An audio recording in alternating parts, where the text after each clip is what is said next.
तिल पॉकेट में आसमान में पंडित जी की भविष्यवाणी ने उड़ाए नारायणी के होशियां। दोस्तों, सील पॉकेट में आसमान में रखी जाएगी गोद भराई की रस्म, जिसमें भी अनीशा यहाँ पर बहुत बड़ा पंगा कर देती है।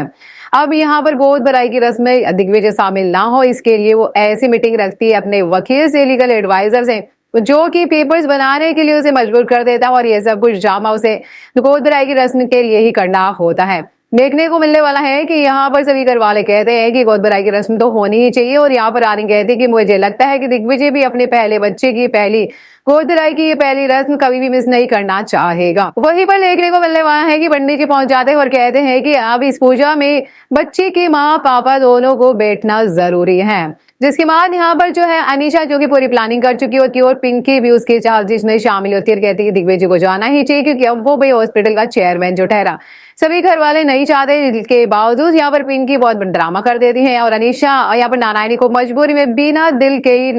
इजाजत देनी पड़ती है दिग्विजय को। लेकिन तब भी पंडित जी की एंट्री हो जाती है और पंडित जी सही वक्त पर आते हैं। पंडित जी यहाँ पर आते ही कहते हैं कि भाई दिग्विजय को इस पूजा में शामिल होना जरूरी है, बच्चे की सुरक्षा के लिए और उसके आशीर्वाद के लिए माँ बाबा का होना जरूरी है। जिसके बाद देखने मिलता है कि अनीशा की पूरी प्लानिंग फ्लॉप हो जाती है और दिग्विजय कहता है कि अनीशा, अपने वकील से कहो कि हम 2-4 घंटे में तो पहुंच ही जाएंगे और हमारा काम आज की आज होगा, लेकिन मेरा पूजा में शामिल होना बहुत जरूरी है। पंडित जी यहाँ पर बुरी तरह से डरा देते हैं, क्योंकि वही उसमें बच्चे के नाम की पूजा रखी गई, और पंडित जी ये कह देते हैं कि अगर ये बच्चे की माँ बाबा के बिना ये पूजा हुई तो उसका असर इनके दोनों के रिश्ते पर भी पड़ सकता है और बच्चे की सेहत पर भी पड़ सकता है। इसके बाद नारायणी कहती है कि चाहे कुछ हो जाए, लेकिन आज ये पूजा में दिग्विजय शामिल जरूर होगा। और यहाँ पर देखने को मिलने वाला है कि अनीशा की पूरी प्लानिंग पर पंडित जी पानी फेर देते हैं। और जो बेचारी रानी, जो कि यहाँ पर प्रार्थना कर रही थी कि कान्हा जी प्लीज कुछ ऐसा करना